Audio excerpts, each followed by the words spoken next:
Hello guys, and welcome back to some F1 2016 career mode on the channel. It's going to be part 10 today. We're going to be doing it in front of our home Grand Prix. It's the Silverstone Grand Prix as we head into the double figure stage of races for this season. Championship standings heading into the race, we are 16 points ahead of Nico Rosberg and a whole 25 ahead of Lewis Hamilton as we see what the R&D event for this weekend is. Okay, I've got something for you. The new parts have been fitted to the car. The simulation numbers are good, so look forward to your feedback. Check out the details. So, upgrades coming to the car. New part fitted, downforce front wing cascades, giving 1.8% increase in downforce. Optimizations to the front wing cascades can create stronger vortexes which can maximize airflow, thus creating extra downforce, which is exactly what you need coming to a track like Silverstone. All high speed, very aerodynamic, nice words, nice English. Aerodynamically, I don't even know what I was going to say. Don't even know. Anyway, we can see the vehicle performance comparison. Mercedes still leading the way, quite a way ahead of Ferrari, who in turn are even further ahead of us as we're the third strongest team with Williams.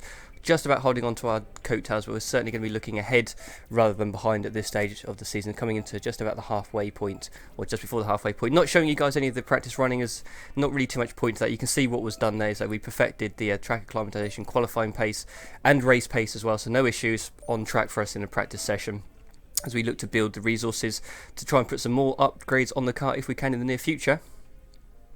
Hi, just letting you know that we've had the team's expectations through for the upcoming qualifying session.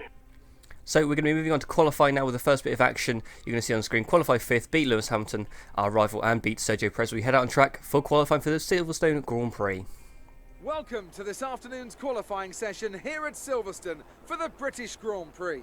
I was going to say Silverstone Grand Prix, I mean Silverstone, which is the British Grand Prix. They're just doing Q1, they're on the soft tyres, the softest of tyres available, getting through there, no issues. As we look through, no real surprises with those guys dropping out in the first part of qualifying from overcast conditions, as we're now coming towards the end of Q2 now. Again, another set of soft tyres, so this will be the tyre set that we look to start the race on, providing we can break into the top 10 with just under 5 minutes to go. So it's going to be pretty much our one and only run that we're going to look to do in this part of qualifying, obviously trying to minimise the time on track on this compound and on this set to make sure they're as fresh as possible for the race as we come through and qualify in P2 there, or finish in P2 at that point in the session, just 800ths off, and in the end it just turned out to be 2/10 away from Sebastian Vettel, who led home a Ferrari 1-2 in that Q2 session. So Max Verstappen in the Red Bull, surprisingly not making it through, obviously trying to get through on that medium compound tyre for the race start, but that's backfired. He's not going to be taking part in the third part of qualifying, so he'll have free choice of tyres for the race. But now we're going to be coming on to start our one and only lap in this Q3 session, as we now come flying through turn 1 in 7th gear, just a slight lift, using up all the track, then keeping the car over to the left on the exit turn 2 to open up turn 3 as we grab a late downshift into 2nd gear, back up into 3rd, swing the car right to then open up this turn 4 as best we can. Obviously accelerating and turning all the time through this part of the track, so it's important to get a nice straight run as you can, or the straightest run out turn 4 as you can, to maximise the traction you can get from those rear tyres whilst the car is still turning. Coming through the first set, then just under a quarter of a second shy of Sebastian Vettel so far, as we're now coming through what was the old final corner, looking to open up the throttle as early as we can, using up all the road and the curb on the exit as we ease our way through the right hand, and now coming towards Copse Corner. So the checker flag now drops to confirm this will be our one and only run, turning in at the 50 metre board, one downshift into 7th gear, and again just running right up to the curbing but nothing more, as we now come through the brilliant Maggotts and Beckett section. 8th gear on the way in, a couple of downshifts, one more for good luck as we go down into 5th gear, and again just clipping over as best we can, using up all the road on the exit, nothing more to be gained there as we activate DRS. We're just 200ths away from pole position at this point of the lap, so we've got a real chance if we can nail this final sector to get on pole in front of our home crowd, but we've turned in just a fraction too early, and that's really having to make us hesitate on the throttle.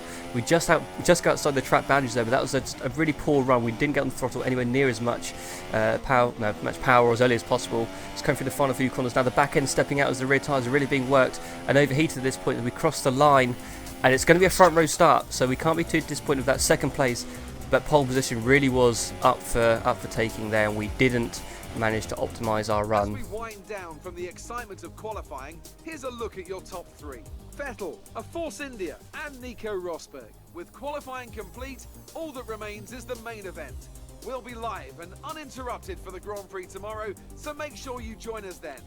So As I say, it will be a front row start, just a couple of tenths away from Vettel, and I really feel like we really buggered up that final sector. If we nailed it to our optimum, we could have got pole position. But still, front row is a great place to be starting. We've beaten our rival we've beaten our rival Lewis Hamilton, and as you can see from the rival update, we're going to be starting afresh, obviously just being defeated again by him for the second time. We take an early lead over him, 6 points to 3, as we can now listen for the race expectations. Hi, guess who? I've seen the team's expectations for the race, so I thought I'd pass them on and wish you luck. Take care. So the team expecting a podium finish, and again placing higher than Lewis Hamilton and our teammate if we can. So we're right back where it all began. The very first World Championship Grand Prix was held here at Silverstone in 1950, with Giuseppe Farina taking the top step of an all-Alfa Romeo podium. He earned 9 championship points that day on his way to the inaugural title. His winning total at the season's end, just 30 points. My, how times have changed. So let's see who can reach the top step of the modern podium today. I have to say, Code Masters have done that quite well. The introductions to some of the races, sort of just the little statistics and facts that you get to learn, is pretty cool, to be fair. As we're just looking at the race strategy now, it looks like the team's trying to get us a soft, medium and hard compound strategy there, but we're going to try and change that up. We're going to be looking to go for a soft, obviously this tyre we used in Q2, then go to 2 mediums, try and get the most out of the softer compound. Obviously, with these high-speed coins, you're going to be gaining a lot of time being on a softer compound with the grip available, so they're going to wear out a lot quicker. The front left especially going to be coming under a lot of stresses and strains, especially in the final part of the stints. But that's what we're going to be rolling with. We might have to change that on the fly depending on what happens with the tyres, with safety cars, whatever may be thrown our way. But for now, we are lining up on the grid for the end of the formation lap, just waiting for the rest of the field to get in position, as we have just that scarlet red Ferrari on our left and the clear track ahead of us with the 5 red lights, or the 5 lights waiting to turn red, as the final few cars are now pulling up to their grid slot. So here we go then. We need to make sure that we don't let the pressure of the home crowd with the front row start get to us. So the 5 red lights are on now. Lights out, and away we go for the British Grand Prix. And it's been an absolutely mega second phase of the start, and we take the lead going into turn 1. Looks like the Mercedes have also got an absolutely awesome start. The yellow flags are out from what I can see. Vettel's actually back up into P2 now, as the yellow flags continuing at the exit turn 1. You see on the mini-map there's been a little bit of collisions between a few of the AI cars, as far as I can see. It looks like our teammate might actually be caught up in that there. But for us, it's been a dream start. We are up into the lead of the race, ahead of Vettel and ahead of Hamilton, as we lead coming through the end of Sector 1. So you see from the start, a little bit of wheel spin on our end. Vettel not with a great start. The two Mercedes almost pulling off the similar start to the Williams in 2014 there, where they got the jump from the second row. And there's actually contact between the two Mercedes. Rosberg, as far as I see, got collected. Looks like, I don't know if he's made contact with the rear wheel of Hamilton or what. You see, you can just about see them up ahead, and we're running with our teammate now. And it's an odd one where Rosberg on the outside. Oh my word, what is he doing, Rosberg?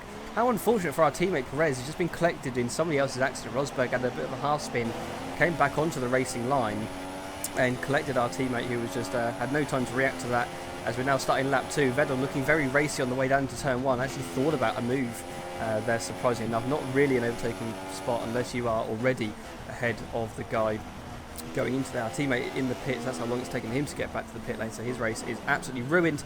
And speaking of getting ruined, Vettel has just decided to do something extraordinary on the way into turn 4. So we were just taking sort of a wide line on board of Hamilton here. So we're just taking a wide line to get a good run through, and Vettel just sticks his front wing up the inside, not really an attempt of an overtake, just I don't know what he was doing, but it's caused him to half spin. We've got away with that, they're pretty unscathed. No puncture, thankfully, as that gave us a nice gap to complete the rest of the stint without too many issues. There's like a few of the cars, I believe, Raikkonen and Hamilton pitted a lap earlier than us. So this extra lap, around this long, winding circuit on worn tyres, on that front left especially, was not ideal for us. It cost us a lot of time, but it should hopefully help us out later in the race, as we're going to be completing our pit stop onto a set of medium compound tyres. The middle compound available, obviously the hards also available if we need those later in the race, but the plan is to run this set and then come in again in about 10 laps time, spot on another set of the medium compound and go to the end of the race from there. As we've got a couple of cars coming down into turn 1 now. That first one is going to be Hamilton on a set of mediums, so he's going to fly past us and get track position, and we're going to come out next to, well, basically right next to Raikkonen, who's also on a set of mediums. Vettel sets the fastest lap of the race, but obviously he's nowhere at this stage due to the issues he had at lap 2 that we just saw. And Raikkonen then gets up into P2. So we're now down to a provisional P3 behind Hamilton and Raikkonen on track then, with pretty similar strategies, it must be said. So we need to hope that this lap less on our tyres are going to pay dividends towards either the early part of this stint or the end of the stint, as we're looking very racy at this point to try and get back track position like we did. No, sorry, I've got that wrong. I'm getting my races mixed up. But anyway, coming up into the slipstream of Kimi Raikkonen then, on the way down to the old turn 1 Copse corner, going up the inside, approaching this corner here, clipping the apex nicely, and we are through, squeezing him out on the exit. So we are back into a net or provisional P2 behind what will be eventual race leader Lewis Hamilton, which you can see on lap 8 is now the case, as Raikkonen with the DRS getting back past us into Stowe corner. We're going to hold it nicely around the outside, Raikkonen pinching himself into the apex there, not giving him great mid-corner speed, so we managed to get that position back from him. Just a couple of laps later, looks like the same thing is going to be happening. We're going to hold the middle ground if we can, and Raikkonen has actually hit us there. He just smeared into the back of our car for some reason down the hangar straight. But thankfully we've managed to keep track position. I don't think Raikkonen's got any front wing damage. It'll be interesting to see if the engineer gives us a call over the radio to say if he's got any front wing damage. But for the most part of that middle stint, it was just defending from Raikkonen. Thankfully, Hamilton didn't actually pull that much of a gap on us. I don't know if he had any car issues, or if he's been saving fuel, or if he just hasn't got the outright pace. But despite all that defending and battling with Raikkonen, Hamilton was still just only a couple of seconds up the road here as we now come into the pit stop, just a lap or two earlier than what we were expecting, as we're actually going to be going on to the hard compound tyres here. Hamilton also doing the same, as we realise just how powerful the undercut seems to be around this circuit. So we're going to have to try and go, about 12 laps on this set if we can.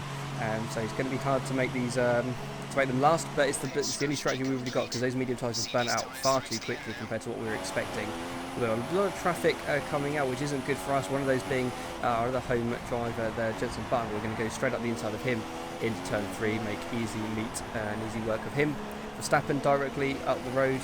Again, the game not fancying giving us a dot on the minimap for him for some reason, as we're now coming towards the end of the start of the next lap, I should say. Raikkonen has made his pit stop, and you can see just how much he's been hampered by staying out a lap or two. So he's behind us on track, but there's a good few seconds between us, as we're now going to be concentrating up the road, seeing if we can, with the use of DRS, maybe pull off a double overtake here on Verstappen and Sainz as we go perfect through the first sector. We've gone in extremely deep, and we've just managed to clear through those two cars, and on the exit, with our better tyres and better traction available, we can keep track position. Hamilton has extended the lead over us, or provisional lead over us at this point of the race, as we're working through the cars that hadn't pitted. We now have a safety car at the start of lap 17, so we're going to have a look to see what that's going to mean for the race complexion. That's the word I'm looking for. This is the cause of the safety car. We've got Magnussen coming round Stowe corner, then looking to try and go into the pit lane and just not giving a flying fuck about the Ferrari that was on his right hand side. And despite, I presume he's going to be able to recover that Renault. And he does. He actually manages to get it into the pit lane as he wanted to do originally. But that was enough to cause the safety car to come out, and you can see Massa really getting the short end of the stick there as he's trying to exit the pit lane. He has the safety car put out right in front of him, which means he's not going to be able to come around and join the back of the pack, as our teammate somehow has managed to retire from the race. And this is how, and I just have no words. I have no words for what I've just witnessed. Our teammate is just driven into the back of the safety car for no apparent reason. But yeah, I mean, sure, why not? Just why not? Magnussen also out of the race. I can't see his dot anywhere on the mini-map from what I can see, so I don't know if he's decided to just park his Renault to the back of the Mercedes as well, Mercedes safety car. But for us, in terms of what's actually going on, we are taking, or trying to take some initiative here by coming into the pit lane, using the safety car, going on to another set of medium compound tyres for what will be obviously a shorter final stint of the race, and it only dropped us down to P4. So we were originally in P2. We've only lost out to Raikkonen and Bottas, but all these guys ahead of us obviously on hard compound tyres. Engineer, shut up, bitch! Jesus Christ! Yes, I know. Shut up. Right. So the safety car is now coming in. at the end of lap 20, so we're going to have a short blast, half a dozen laps or so, as we're trying to get some heat into these tyres. And in my mind, we are at this point trying to pull off what Hamilton tried to do on Massa a few years ago on the safety car restart, which is going to be the safety car restart line is just about there, and we can now overtake with the green flag, and we're going to go up the inside of Bottas and get P3 straight away on the restart. So we managed to get clear of the Williams, which is exactly what we were trying to do. Just the safety car was going to be coming into the pit lane there. We now have a clear run at the Mercedes and the Ferrari ahead of us. Now originally it was quite hard to make any impact because Raikkonen, or Hamilton for some reason doesn't seem to be using that much pace in that Mercedes at this point of the race, and that was allowing Raikkonen to stay right on the back of him. With the DRS and slipstream Raikkonen was getting, it didn't allow us to get anywhere near the back of him. But this is our best chance here. We've managed to take an alternative line through the old turn 1 to try and get rid of the dirty air, get a good run down the old pit straight, coming into Copse Corner, looking up the inside of Raikkonen. We're wheel to wheel going through Copse Corner, and we're still side by side on the exit coming into Maggers and Beckett's. Raikkonen looking to get his car up the inside and now around the outside. There's a bit of contact, and we've both gone off the track there. And with the way the sort of the contact physics work on this game, once we sort of locked or sort of went wheel to side pod, the car sort of becomes glued together. So for some reason we got dragged away or off the track with a huge amount of understeer. You see from the spectator camera exactly how that looks. See, crossing over the line on the exit of the corner to make sure we got as good a traction as possible, picking up some immense slipstream, a double slipstream from Raikkonen and Hamilton, and then at the last second we pulled to the inside, sweeping through the right-hander, maximum speed there. Raikkonen running off the track but keeping his foot in it as we get extremely close on the way into Maggers and Beckett's. You can see, we had the inside line, and see, you just saw as the contact was made, the car just straightened up and it wouldn't let me turn any more than what I was trying to. But I think we're going to carry on in P2. I think it would have been a legitimate move if the physics were a little bit better on the game. However, over the next few laps, our tyres really, I don't know if they were just overheating too much or what, but we were not able to close in on Hamilton. A bit of contact there, a bit of swiping going on. I don't know if that was us or Raikkonen that moved over originally to cause that contact, but Raikkonen extremely feisty at this final few laps of the race, and we've got a real battle on our hands to hold on to P2. Hamilton is just away and gone at this stage. He turned up the engine mixture on that Mercedes, as confirmed, as he nicks the fastest lap of the race by 300ths of a second, which is not going to be ideal for our rivalry with him. However, Raikkonen looking up the inside of turn 1, he's actually tried to hold that through. We've managed to just about hold it on the exit ourselves. We maintain second place as we've now got this last lap to try and defend from the rampaging Raikkonen on a worse compounder tyre, but their tyres are definitely holding up better than these medium compounders. You just get a massive spike of oversteer on the exit, and we're now going to look to the helicopter camera. I love this camera angle for this move. Raikkonen looking up the inside towards the start of sector 2. We're going to try and hold it around the outside if we can, as Raikkonen holds it on the inside. We're side by side once again, but he leaves us space on the exit as he tries to get the cut back, but we're wise to that one for the old turn 1 once more as we hold on to, again, P2. Hamilton has gone, as I said, as we're now coming towards what would be the start of the final lap in the days gone by, but now we are actually halfway round the final lap itself, and we have got what should be just one final blast into, or down the hanger straight into Stoke Corner to try and defend from Raikkonen. So what we need to do is we're going to try and compromise our line through these first few bits of Max and Beckett's to just try and open up the straight as much as we can. But even by doing that, you see Raikkonen with the rich engine mixture, with the DRS coming up the inside. We're going to squeeze him as much as we can, and he's through already, picking up a bit of slipstream. We're going to try and launch one right around the outside of Raikkonen if we can, holding on for dear life, maximum capacity for the tyres at this worn stage.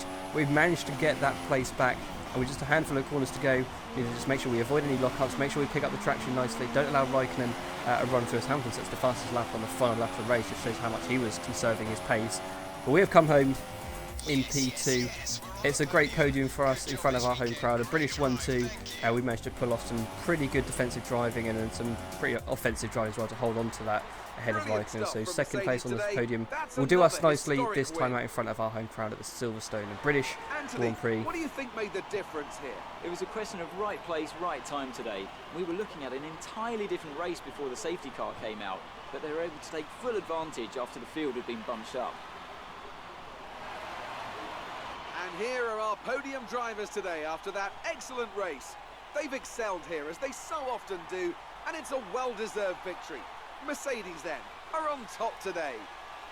So Lewis Hamilton with the race victory in front of his home crowd, as we said.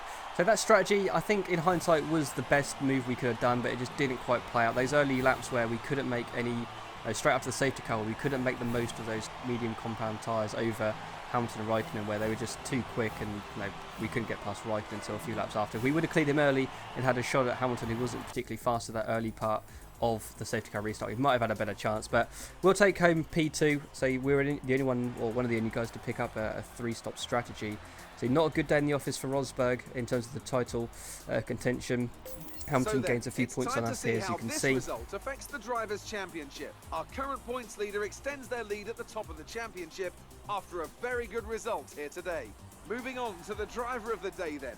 Anthony Davidson, who would you go for? Well, Jolyon Palmer did a great job coming through the field today, so my vote goes to him. On to the constructors then.